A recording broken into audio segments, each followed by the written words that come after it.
15 août 2025, peuple d'Afrique, recevez nos salutations. Certaines informations, détails, voire précisions par rapport à ce vaste complot de déstabilisation des institutions du Mali qui a été déjoué avec brio par les autorités en place, notamment par les services spéciaux, les services de renseignement du Mali. Certaines précisions, à commencer d'abord par la précision des tailles, parce que nous avons suivi les médias france-africains, précisément les médias de la jeune française, présenter Messieurs Yann Christian Bernard Vézilier comme un simple ressortissant français qui serait accusé d'espionnage. Ce n'est pas vrai. Nous précisons. Il n'est pas qu'accusé d'espionnage, il est accusé de tentative de coup d'État. Il ne s'agit pas d'un ressortissant ordinaire de la France, ils sont nombreux ici, non. Il s'agit d'un militaire, d'un officier de l'armée française, plus précisément de l'armée de l'air, qui n'a pas moins de 27 ans de carrière dans l'armée française, qui a été décoré en 2020 et qui est au Mali depuis un certain temps, on parle d'une année, qui serait arrivé au Mali comme un diplomate, mais qui avait pour plan de déstabiliser. C'est lui qui a recruté les officiers généraux, les deux officiers généraux, et c'est lui qui a recruté beaucoup de ce monde dans ce complot. Ça, c'est des informations importantes. Il faut qu'on précise. Parce qu'on ne va pas laisser Serge Daniel et ses trucs banaliser certaines choses. Parce que dans leur approche, quand un agent de la DGSC est pris, ce n'est pas propre au Mali. Partout un agent de la DGSC est pris, et leur méthode classique, c'est de ne pas communiquer là-dessus. Quand les 4 agents avaient été pris au Burkina en 2023, si j'ai bonne mémoire, ils avaient nié, ils avaient dit que c'était des simples informaticiens. Mais après, ils ont commencé à vouloir discuter dans les coulisses. Après que toutes les opérations commando planifiées ont échoué ou n'ont pas pu être réalisées. Donc face à cela, parce que la DGSC fait tout pour venir chercher son nom. C'est classique aussi ça. Donc ils ont échoué au Burkina. Qu'est-ce qu'ils ont fait? C'est là qu'ils ont commencé des négociations. Ils avaient activé Fort Gnassingbé, d'après des informations qui nous ont été données. Ils ont activé beaucoup d'autres. Ça n'a pas fonctionné. C'est avec le Maroc que les discussions ont fonctionné. Et ils ont dû payer fort. Ils ont dû contribuer dans le cadre des efforts de guerre du Burkina, de l'AS. Ça, c'est parce qu'il faudra qu'on précise. Il s'agit d'un officier de la DGSE. Et à chaque fois qu'un officier de la DGSE est pris, ce n'est pas propre à l'espace AS. En Somalie, c'était le cas. Partout, c'est le cas. Si leurs officiers sont pris, ils ont pour consigne de ne pas trop communiquer là-dessus. Et voire de les présenter comme un simple citoyen français. Au Burkina, ils avaient présenté les 4 là comme des simples informaticiens. C'était bien qu'on apporte cette précision surtout détail. Deuxième des choses que nous devons préciser. Serge Daniel, au lieu de dire qu'il avait dit vrai, qu'il y avait des arrestations en cours, là n'est pas le débat. C'est pourquoi c'est lui qui s'est précipité de communiquer avant le gouvernement, alors qu'il ne réside pas au Mali. Ce qui veut dire que quand la jeune française a compris que le complot était à l'eau, ils l'ont activé. Parce que Vézilier a été pris. Et dans toute sa communication, il a avancé des chiffres erronés. Je veux qu'il reconnaisse ça. Il a parlé de 20, de 50. Or, on nous a présenté 10 Maliens, plus un ressort, plus cet agent de la DGSC, ça fait 11. Donc, tous ces chiffres étaient erronés. Ce qui veut dire que ces informateurs même manquaient d'informations. C'est important. Et Serge Daniel, lui-même, quand il dit par exemple que certains officiers ont nié lors de leur interrogatoire, était-il lors de l'interrogatoire? Non. Celui qui lui donne des fausses informations dont les chiffres erronés, était-il présent? La réponse, évidemment, c'est non. Et je vais lui dire, c'est classique. Où est-ce qu'il a vu un fautif dire que oui, je suis fautif directement? Surtout dans des affaires comme ça. Donc là encore, ça ne passe pas. L'objectif recherché, c'est quoi? C'est vouloir les victimiser. Les victimiser, les présenter comme des gens qui sont normaux, qui sont bien, qui n'avaient rien fait, et que peut-être c'est leur charisme et autres. Non. Cette désinformation aussi, il faut la contrer. Parce que jusque-là, vouloir les victimiser, et les présenter comme des gens, ça aussi, ça ne fonctionne pas beaucoup. Vous vous souvenez, au début des opérations, il partait jusqu'à citer certaines unités, telles de la garde, tel corps d'armée, proche d'un tel.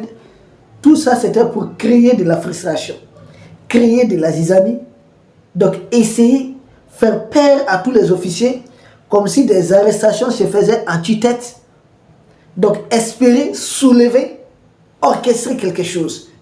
Mais ce qu'ils oublient, nos militaires dorénavant ont réussi. La majorité sont très bien mûrs idéologiquement, comprennent les enjeux du combat en cours.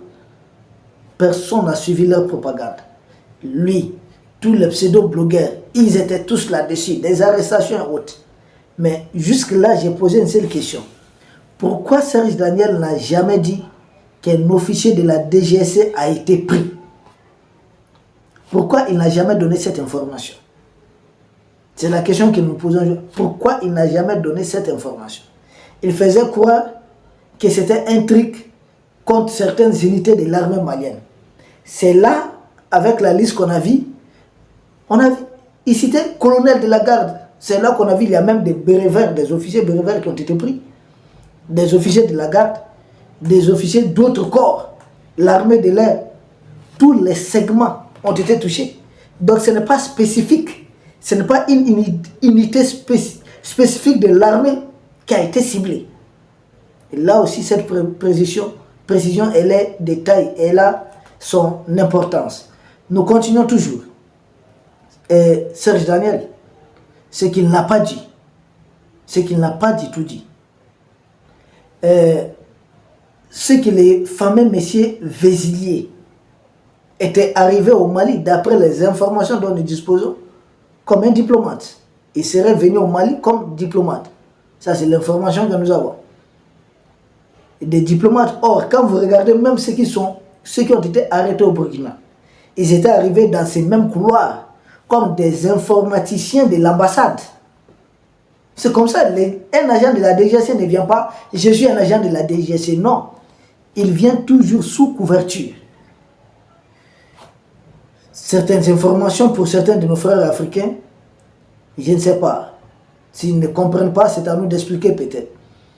Mais pourquoi un officier français, un officier de la DGSE, c'est-à-dire pas un noir qu'on envoie, mais un blanc, que c'est pas normal d'habitude, ils ont pour habitude d'infiltrer les Africains. Non. Jacques Faucard, était-il un noir ou bien... Vous comprenez?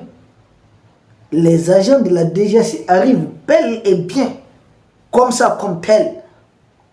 Mais souvent, c'est nous qui les prenons comme des touristes, des gens qui travaillent dans le domaine de la culture, des gens, non, vous n'allez jamais les trouver avec un profil élevé. Non, non, non. Quelqu'un qui va se présenter à vous comme un peintre, comme ceci, comme cela, la même chose que les gens de Ouattara étaient arrivés avec des passeports. Peintres, mécaniciens, autres. C'est ce qu'ils font. Et lui, il est venu avec un profil tout à fait aussi banal. Donc ne soyez pas surpris, c'est des gens bien entraînés. Évitez souvent de les croiser sur la selle si vous n'avez pas une formation militaire ou si vous n'êtes pas bien entraîné. Autre information qui a peut-être échappé à l'attention de beaucoup de personnes, c'est que le ministre de la Sécurité que nous saluons, qui a lu le communiqué, qu'est-ce qu'il a dit? Il a dit que des politiques, c'est-à-dire certains politiciens, sont impliqués dans les dossiers. Et certaines indiscrétions nous disent, ça c'est encore vérifié, nous sommes en train de vérifier cette information, parce qu'il faut qu'on vous le dise comme ça, que certains chez les chameaux sont impliqués dans le coup. Et vous allez remarquer que M. Alassane Dramane Ouattara a tout de suite pris son avion pour Paris. Et c'est le 13 août qu'il est parti, en toute vitesse. D'aucuns ont prétexté la manifestation du 16 août. Fort possible. Et juste avant son départ, il a parlé de renouer les dialogues entre l'AES et la CEDEAO.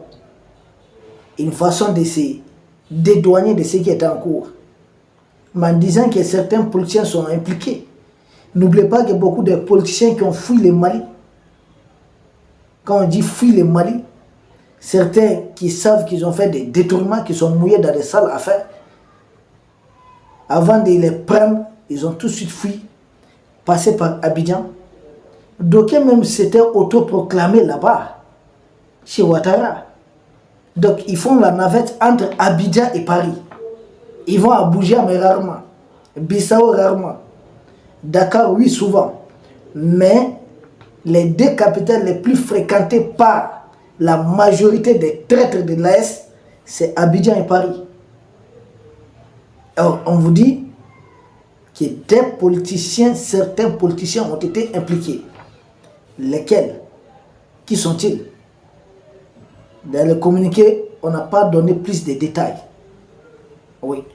Dans le communiqué, on n'a pas donné plus de détails. Ce qui est encore important et que nous devons préciser, Serge Daniel, en faisant son reportage, et même d'autres encore, ils ont pris soin de flouer l'image de l'officier de la DGC qui lui qui est le cerveau de tout ça. Parce que c'est lui qui a recruté ces mondes. C'est lui qui a loué domicile au Mali à cause de cet acte de déstabilisation qu'il voulait mettre en œuvre. Lui, son visage a été floué, son image. Mais pour les Maliens impliqués, rien. C'est un visage découvert. Pourtant, ils avaient plus de raisons, parce que les médias sur lesquels les Serge et autres interviennent, ce sont des médias d'influence. Ce ne sont pas des médias qui sont gérés par le ministère de la Communication en France, mais par le ministère des Affaires étrangères. C'est le Quai d'Orsay qui gère les médias d'influence, lesquels médias visent à manipuler davantage les Africains. Et leur forfaiture, tout ce qu'ils trouvent comme argument, c'est maintenant essayer de présenter autrement ces officiers. Parce qu'on voit des reportages, tel a été brave en 2012, tel a fait ça en 2018, mais des reportages faits par des journalistes français, dans la plupart des cas. Dans la plupart des cas. Doit-on se dire que depuis à l'époque, ils avaient déjà établi le contact? Pourquoi ce sont eux qui bénéficiaient des reportages des médias français, pourtant les mêmes médias qui montraient au monde entier, qui faisaient croire que nous, on avait des armées très faibles? C'est la question que nous posons. Et c'est déjà, il y a l'un d'entre eux, un lieutenant-colonel, une information que je donne. Un de ses proches nous a informé qu'il a bénéficié d'une formation en France, il n'y a pas longtemps. À la fin de la formation normale, il doit revenir servir. Mais on a doublé encore son temps de la formation. Plus grave encore, il revient, il divorce sa femme, qui serait une gendarme, d'informations qu'on nous donne, militaire. Ça nous interpelle en tant qu'analyste. Ça donne lieu à plusieurs scénarios. Nous ne confirmons rien. Mais nous nous interrogeons, nous posons des questions. Est-ce qu'il a déjà, ça trouvait qu'il avait déjà été contacté par la DGSE recrutée, d'où la nécessité de se débarrasser de son foyer tout de suite. Et plus grave encore, notre informateur nous dit qu'il a tout mis en œuvre pour amener ses 3 enfants de l'autre côté. C'était quoi? C'était quoi le plan? des choses comme ça nous intriguent. Nous nous posons des questions. Nous n'affirmons rien. Nous sommes analystes. Là, nous sommes totalement dans des suppositions. Mais ça interpelle beaucoup. Voilà, entre autres peuples d'Afrique, ce qu'on voulait vous dire. Donc, nous avons profité pour répondre à certaines inquiétudes. Dire que non, c'est un officier, voilà, peut-être blanc, est-ce qu'il devait venir, il fallait passer par des Noirs. En Libye, c'est un officier comme ça qu'on avait envoyé dépêché pour déstabiliser le président Kadhafi. En Somalie, la même chose. Au Burkina, la même chose.